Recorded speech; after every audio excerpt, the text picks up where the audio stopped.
बिस्मिल्लाहिर्रहमानिर्रहीम। इय्याका नअबुदु व इय्याका नस्तईन। जेलम, आज सबसे पहले मैं यहां आपके सामने खड़े होके जो अल्लाह ने मेरे मुल्क को इस बड़े इम्तिहान में डाला है, पहले मैं उसकी बात करना चाहता हूं कि कभी कभी अल्लाह अपनी कौम को आजमाता है, अपनी मखलूक को, अपने इंसानों को आजमाता है।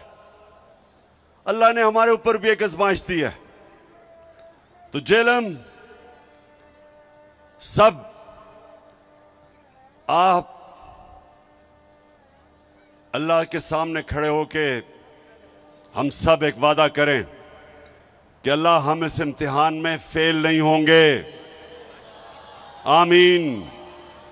हमारे लोग मुश्किल में, ऊपर से लेके स्वात, चित्राल, गिलगित बल्तिस्तान, हर जगह अजाब आया हुआ है।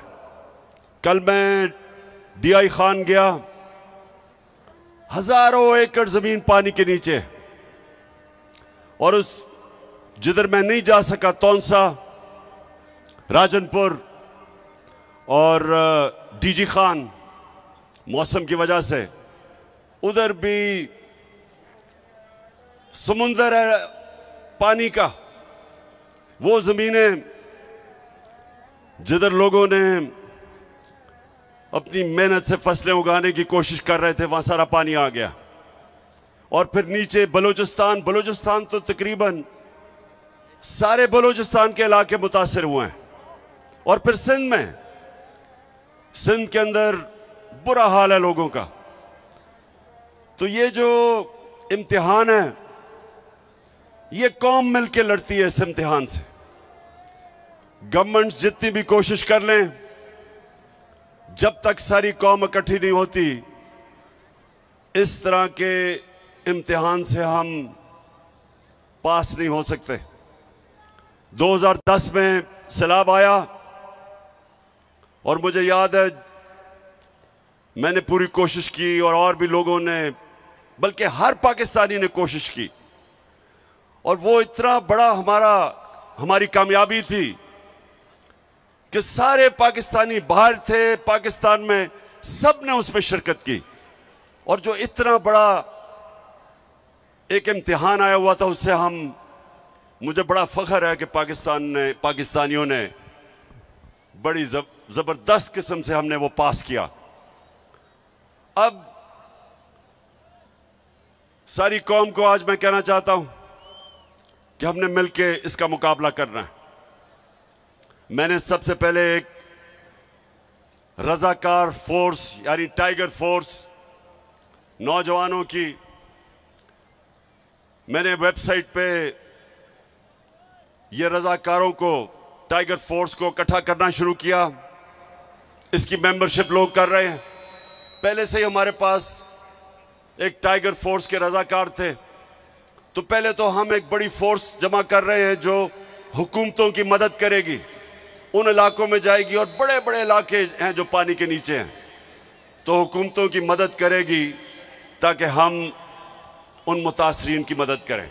दूसरा, मैं कल शाम को, कल नहीं, पीर की शाम को, परसों शाम को मैं एक टेलीथॉन करूंगा, पैसा इकट्ठा करूंगा इंशाल्लाह। सारे जो पाकिस्तानी इधर भी रहते हैं और जो बैरून मुल्क पाकिस्तानी हैं, और वो पैसा इकट्ठा करके हम हुकूमतों के, पंजाब और पख्तूनख्वा की हुकूमतों का फंड, उधर पैसा इकट्ठा करेंगे। और उसके ऊपर सानिया निश्तर, जिन्होंने बड़ा कामयाब प्रोग्राम किया था जब कोरोना के दौर में हमने एक एहसास का प्रोग्राम किया था, सारी दुनिया ने उसे माना था, इंटरनेशनली रिकग्नाइज किया था एहसास प्रोग्राम। उसी सानिया निश्तर को हम इस फंड के ऊपर बैठाएंगे, कमेटी नीचे होगी, और जिधर जिधर भी पाकिस्तान में कोशिश करेंगे कि जिधर जिधर लोगों को ज़रूरत है, उधर हम उसके मुताबिक कि जिधर मुस्तहिक लोग हैं उसके मुताबिक हम ये फंड देंगे। तीसरी चीज़, हमें आगे से इसकी प्लानिंग करनी है। एक तो अल्लाह का इम्तिहान है, ये तो हमारे ऊपर आया, इसके ऊपर तो कोई कुछ नहीं कर सकता। लेकिन जो हम कर सकते हैं, अब जेएलएम के लोगों ये सुनो, हम क्या कर सकते हैं? हम डैम्स बना सकते हैं। और मुझे ये फख्र है कि हमने अपने 3.5 साल में 10 डैम शुरू किए पाकिस्तान में।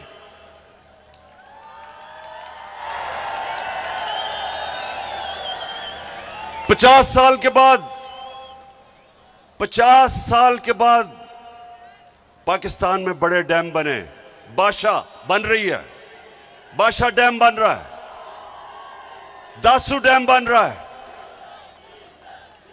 और उसके अलावा मुमन डैम, जो इंशाल्लाह अगर इसी रफ्तार पे गया तो 2025 में बन जाएगा। 10 डैम का हमने प्रोग्राम बनाया। इससे क्या होता है? जब आपके पास डैम होते हैं तो जब पानी आता है, जब बारिश आता है तो पानी आता है, तो वो आप पानी को काबू कर लेते हैं। डैम जब आपके बने होते हैं तो बारिश आता, पानी आता, रोक लेते हैं उसको, और वो पानी बजाय तबाही करने के वो एक नेमत बन जाती है। ये है डैम का कमाल।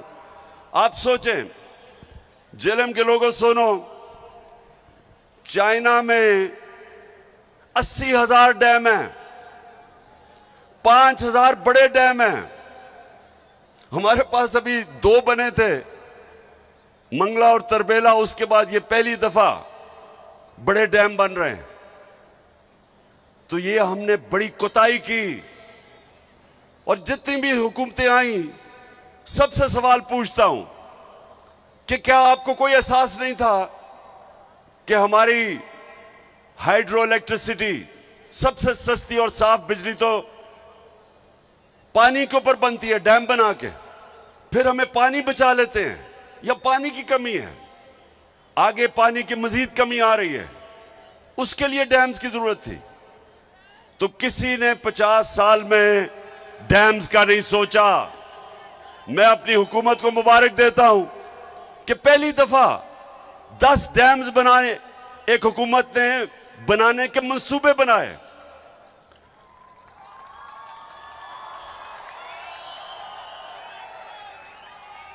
और जेएलएम, अब आप सुने दूसरी चीज, जब एक हुकूमत आगे आने वाले नस्लों का सोचती है, तो नौशहरा में क्या हुआ? नौशहरा में हमारे पिछले चंद सालों में, जब से हमारी हुकूमत है, बंद बनाए गए। 2010 में जब सैलाब आया था, नौशहरा डूब गया था। इस बारी बंद बना के नौशहरा को बचाया गया, और अल्लाह करे कि और पानी ना आए। अभी पानी आ रहा है, हम ये उम्मीद रखते हैं कि वो बंद बचा लेगा। इस तरह की इस वक्त तौंशा शहर, उधर उस शहर आज डूब जाना था, जो ऊपर से कोए सुलेमान से ये जो चश्मे आए और ये नाले आ रहे थे, अगर वो पंजाब की हुकूमत, उस्मान बुज़दार की हुकूमत अगर वहां अरबों रुपए का बंद ना बनाती, आज तौंसा डूब गया था। और फिर आज लाहौर के अंदर जब पानी आता था, बारिश आता था, तो लाहौर भी मुश्किल में पड़ जाता था। जिस तरह सिंध और कराची खास तौर पे, या जब बारिश आती है तो डूब जाता है, और या फिर पानी नहीं मिलता। कराची के अंदर टैंकर माफिया है, सबसे ज्यादा पैसा टैंकर माफिया बनाता है, क्योंकि पानी नहीं है। लाहौर के अंदर अंडरग्राउंड उन्होंने टैंक्स बनाए, और अब जब बारिशें हुई हैं, कोई लाहौर के अंदर पानी नहीं खड़ा हुआ। ये पहली दफा आगे की प्लानिंग कर रहे हैं। 30 साल इन दोनों हुकूमतों ने पावर में बैठे रहे, कितनी इन्होंने प्लानिंग की। अब डीजी खान एक बड़ा ये पहाड़ से जो पानी उसको रोकने के लिए एक सुरूर डैम बन रही है जिसकी फीजिबिलिटी वो ये सारे नालों का पानी रोक लेगी और वहां वैसे खुशहाली होती है, तो वो पानी नेमत भी बन जाएगा और बचा लेगा जो जिस तरह की तबाही आज मची है।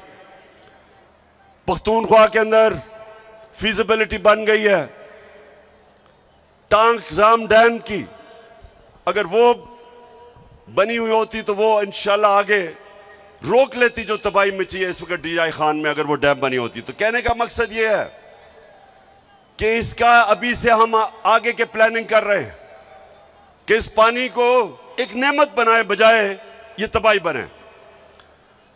तीसरी चीज, जेलम एक बड़ी अखबारों के अंदर कैंपेन चल रही है, फ्रेंडली मीडिया, लिफाफे वाले सहाफी,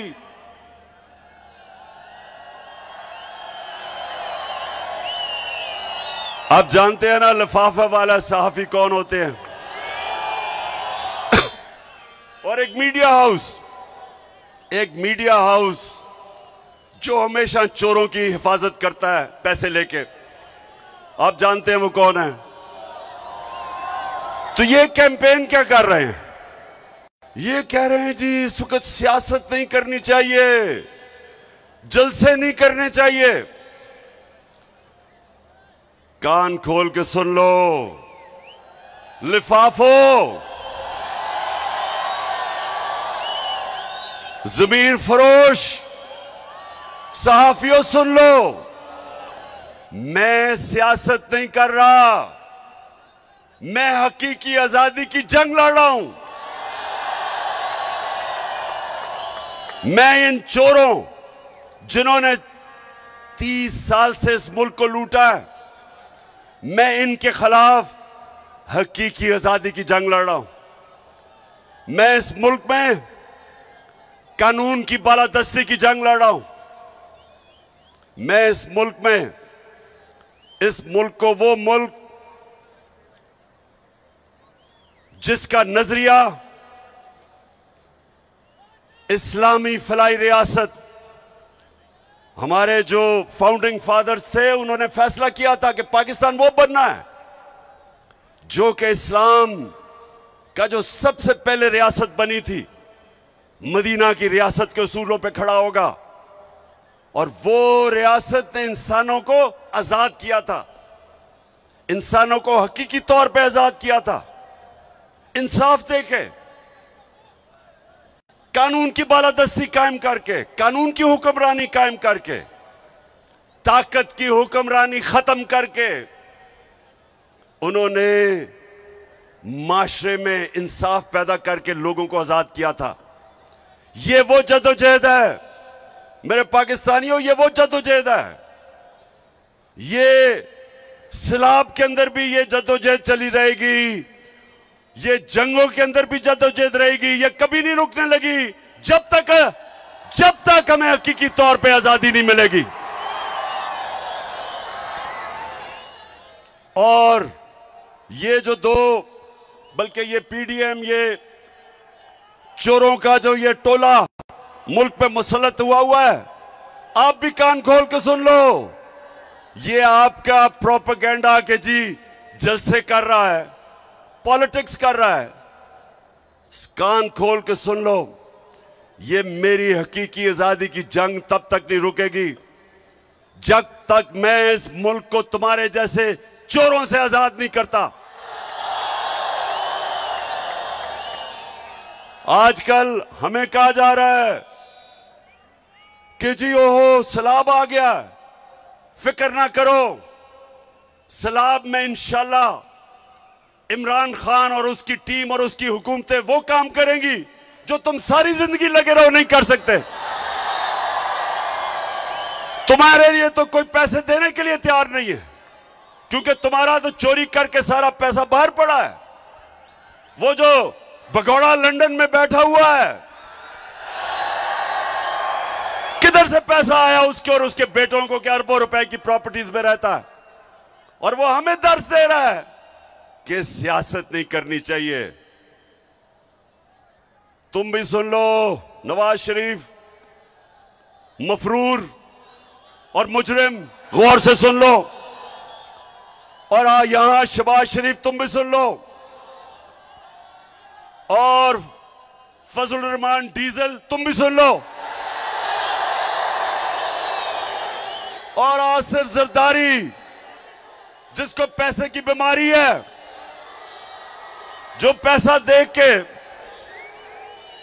आसिफ जरदारी जब पैसा देखता है उसकी मूछें ऊंची नीची होनी शुरू हो जाती है। सब सुन लो, ये हमारी तुम्हारे खिलाफ जद्दोजहद हर मौसम में चलेगी। गर्म तरीन जब पाकिस्तान, याद रखें अप्रैल के महीने में एक ऐसा हफ्ता था कि दुनिया में सबसे गर्म मुल्क पाकिस्तान था, सबसे ज्यादा गर्मी पाकिस्तान में थी। तब भी मैं सड़कों पे था, तब भी मैं तुम्हारे खिलाफ जुलूस जलसे कर रहा था। गर्मी हो या बारिश हो, पिछले दिन बारिश हो रही थी तब भी जलसे कर रहा था। और जब तक मैं इंशाअल्लाह अपने मुल्क को आजाद नहीं करूंगा, मैं सड़कों पे होऊंगा, मैं अपने लोगों को भी बचाऊंगा, जद्दोजहद करूंगा। सैलाब में जो मुतासरीन हैं उनके लिए भी करूंगा।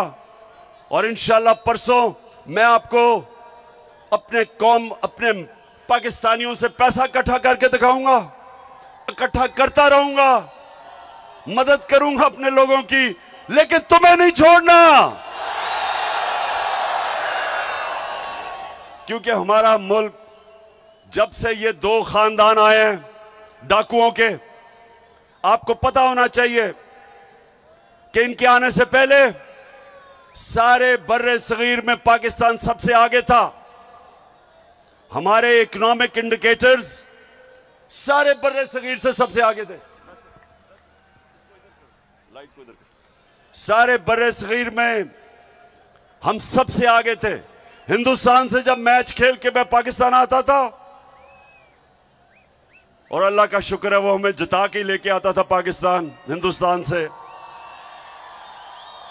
तो जब मैं वापस आता था तो मुझे एहसास होता था कि गरीब तरीन मुल्क से मैं अमीर मुल्क में आ गया हूं। पाकिस्तान आगे था इन सब से। फिर ये दो डाकू खानदान इस मुल्क पे मुसल्लत हुए, हम हिंदुस्तान से भी पीछे रह गए, हम बांग्लादेश से भी पीछे रह गए। और ये जो आज शहबाज शरीफ और ये मिफ्ता इस्माइल कहता है कि तहरीक इंसाफ की वजह से IMF का प्रोग्राम फेल हो जाएगा, शहबाज शरीफ सुन लो गौर से। पहले तो तुम और तुम्हारे इत्तेहादी और खानदानों ने इस मुल्क को मकरूज किया, कर्जे आपने चढ़ाए, आपकी वजह से हर इंसान पे कर्जे बढ़ते गए। हमारी जब बारी आई तो मुल्क का तो दिवालिया निकला हुआ था 2018 में।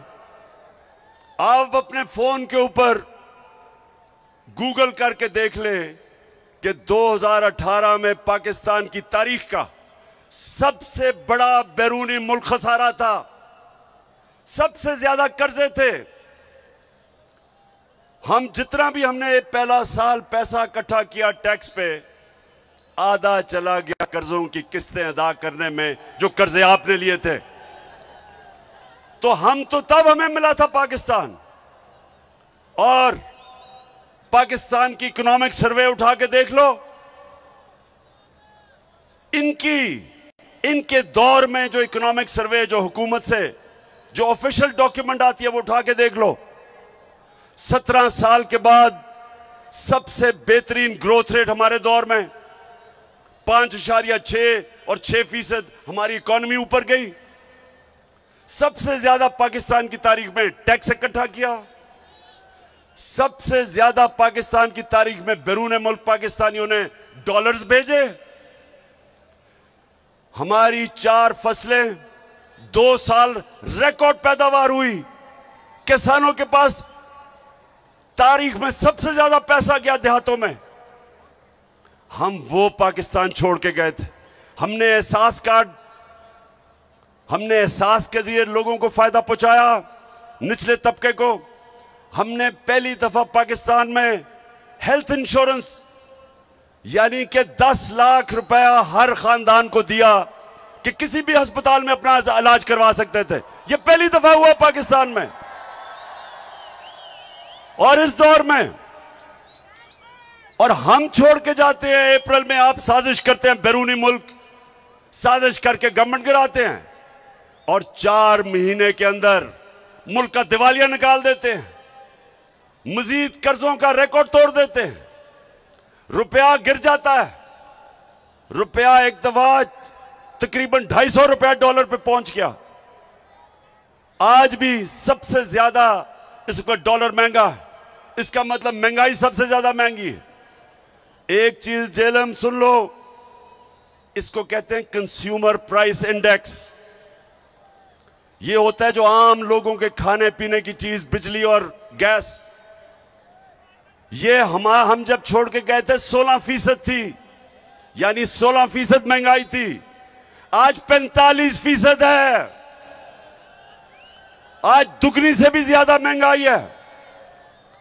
तो इन्होंने तो सारा शोर ही मचाया था कि हमारी हुकूमत नाअहल है, क्योंकि हम महंगाई नहीं रोक सकते। महंगाई के रिकॉर्ड टूट गए, माइशत नीचे आ गई, कर्जे और ले लिए। और आज मिफ्ता इस्माइल कहता है कि जनाब तहरीक इंसाफ IMF का प्रोग्राम फेल करना चाहती है। पहले तो तुम्हारे से सवाल पूछता हूं कि 2 महीने पख्तूनख्वा का वजीर आपसे बार बार पूछता रहा कि मैं मीटिंग करना चाहता हूं, आपने जो पैसे वादा किए थे पख्तूनख्वा को नहीं मिले, उसको मीटिंग नहीं दी, ऊपर से सैलाब आ गया। तो अब वो ये सोच रहा है कि आप कह रहे हैं कि हम आपको एक सरप्लस देंगे, तो इस सैलाब में जो अरबों अरबों रुपए की तबाही मची है, किधर से सरप्लस देगा वो? आपको IMF से बात करनी चाहिए। मैंने जब कोरोना हुआ, मैंने IMF के सरबराह से बात करके कंसेशन दी। मैंने कहा लोग मुश्किल में हैं, और उन्होंने दी कंसेशंस। आपको आज बात करनी चाहिए कि IMF को कहो हमारे लोग मुश्किल में हैं, सैलाब आया हुआ है। थोड़ा सा अपना दिल गुर्दा बढ़ाओ, गोरे चमड़ी से इतना ना डरो।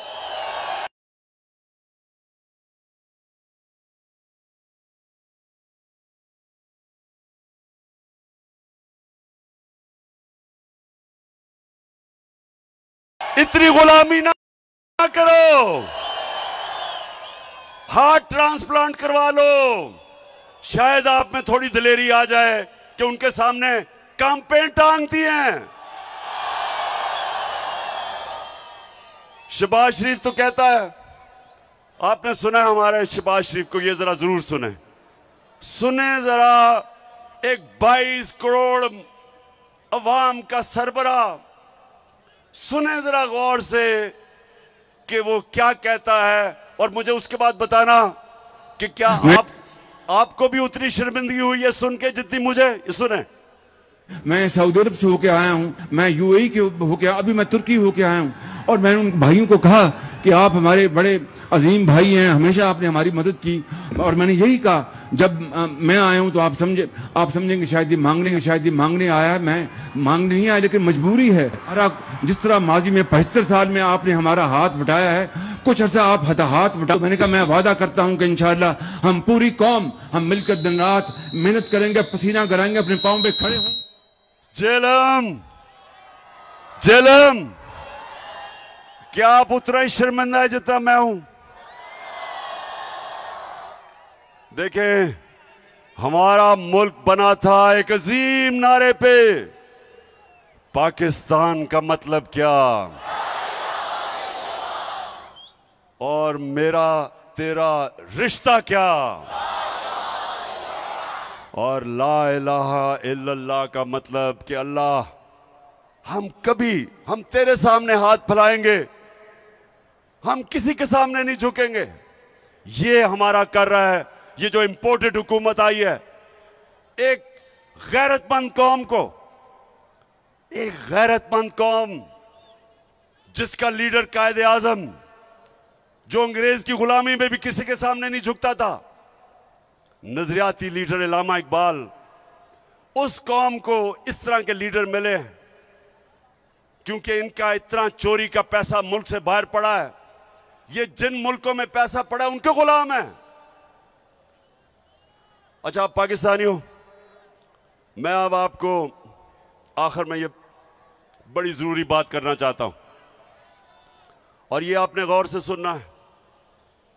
एक तरफ हमें कहते हैं कि जनाब सैलाब आया हुआ है और सैलाब की वार्निंग कई हफ्ते पहले थी, तो जब सैलाब आया हुआ है तो ये बताएं कि पाकिस्तान की सबसे बड़ी पार्टी को अब दीवार से लगा रहे हैं, केसेस कर रहे हैं। पहले तो 25 में आपने लोगों को जिस तरह तशद्दुद किया और यहां ऊपर हमारे बैठे हैं लोग जिनको इन्होंने जेलों में डाला पुरअमन एहतजाज करने के लिए।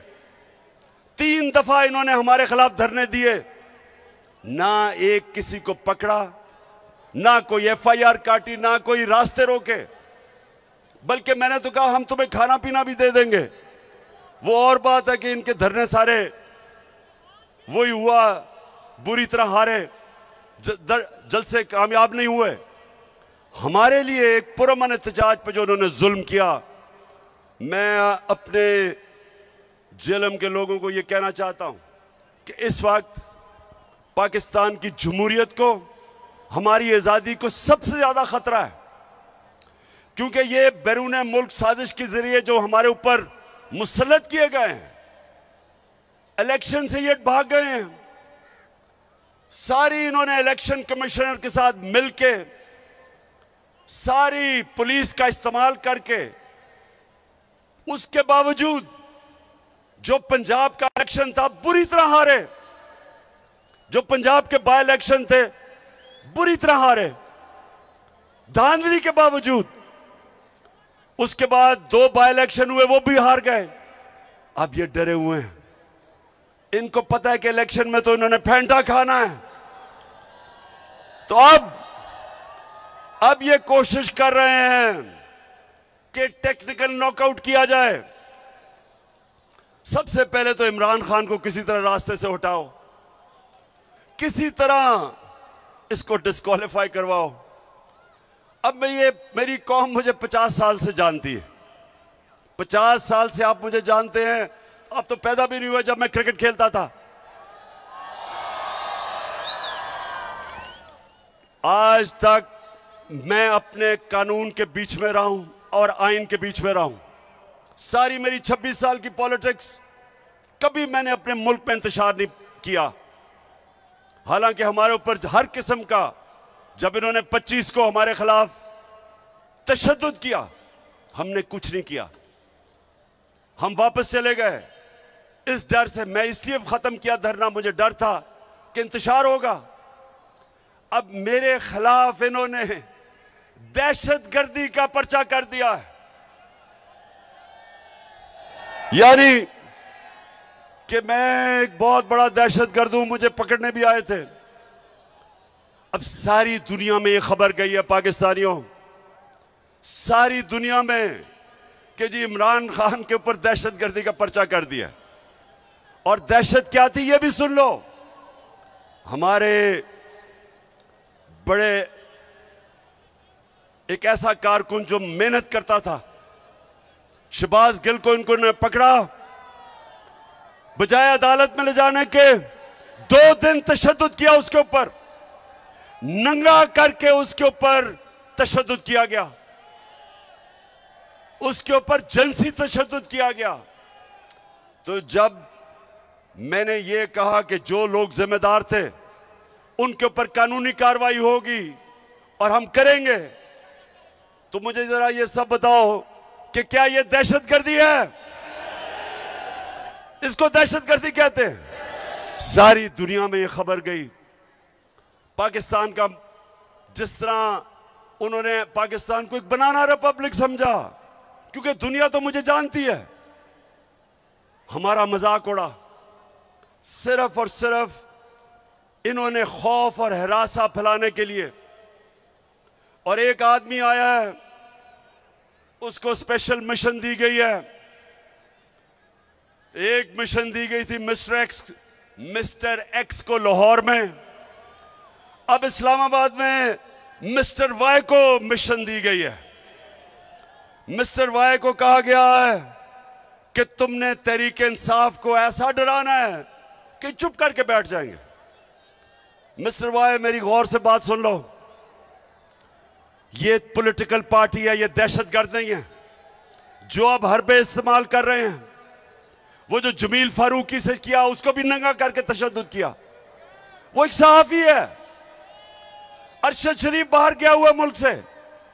पाकिस्तान का वो सहाफी जिसकी इज्जत है, क्रेडिबल है, वो अपनी जान बचा के मुल्क छोड़ के चला गया।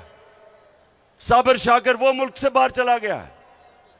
ARY को बंद कर दिया। इसलिए नहीं कि ARY ने कोई गलती की थी, इसलिए कि वो इमरान खान का मौक़िफ़ पेश करता था, वो तहरीक इंसाफ का मौक़िफ़ पेश करता था, इसलिए बंद किया है। हमारे सोशल मीडिया के लोगों को पकड़ पकड़ के धमकियां, एंकर्स को भी, सहाफियों को भी और मीडिया हाउस को भी लोगों को बताया जाता कि हमारी कवरेज ना की जाए। तो ये एक तरफ आप कह रहे हैं कि मुल्क को इकट्ठा होना चाहिए इस्लाह के लिए, दूसरी तरफ सबसे बड़ी पार्टी के खिलाफ ये जो कार्रवाई कर रहे हैं। और मिस्टर वाई, आपको मुझे पता है मिशन पे भेजा गया है, आप अपनी भी बदनामी कर रहे हैं, आप मेरे मुल्क की भी बदनामी कर रहे हैं, आप इस मुल्क को नुकसान पहुंचाने की कोशिश कर रहे हैं कि सबसे बड़ी मुल्क की जमहूरी पार्टी जो चारों सूबों में है, जो मुल्क को इकट्ठा रख सकती है, उसको आप कमजोर करने की कोशिश कर रहे हैं। यह मुल्क से गद्दारी है। इसलिए मैं आज आप सबको पैगाम देना चाहता हूं, जो लगे हुए हैं साजिश करने हमारे इस मुल्क के खिलाफ, ये मेरे खिलाफ साजिश नहीं है, ये मुल्क की सबसे बड़ी जमात के खिलाफ साजिश सिर्फ नहीं है, ये मुल्क के खिलाफ साजिश है, मुल्क की जमहूरियत कमजोर करने की साजिश है। इसके लिए मैं आज आपको कह रहा हूं कि मैं और मेरी पार्टी पूरी जद्दोजहद करेगी। जितना मेरे में स्टेमिना है, और माशाल्लाह क्रिकेट की वजह से स्टेमिना बढ़ा है, मैं पूरी तरह जद्दोजहद करूंगा। जब अर्ज़े खुदा के काबे से सब बुत उठवाए जाएंगे, हम रहले सफा मरदूदे हरम मसनद पे बिठाए जाएंगे, सब ताज उछाले जाएंगे, सब तख्त गिराए जाएंगे, हम देखेंगे, लाजिम है कि हम भी देखेंगे। तो जेलम आखिर में मैं आज अपनी सारी पार्टी को, कारकुनों को, अपने पाकिस्तानियों को दो चीजों के लिए तैयार कर रहा हूं। एक कि हमने पूरी तरह जो सैलाब में मुतासरीन हमारे पाकिस्तानी जो आजकल मुश्किलों में पड़े हुए हैं, बड़ा इम्तिहान है मुल्क पे, एक हमने इन सब की मदद करनी है, सारे मुल्क ने मिलकर इनकी मदद करनी है। आप तैयार हो सब मदद करने के लिए? और दूसरा सब तैयार हो जाए इस मुल्क में हकीकी आजादी की जद्दोजहद के लिए। आपका कैप्टन आगे होगा, आपने मेरे साथ होना है, और इंशाअल्लाह एक मुल्क को हमने हकीकी तौर पे आजाद करके रहना है। पाकिस्तान जिंदाबाद। अल्लाह।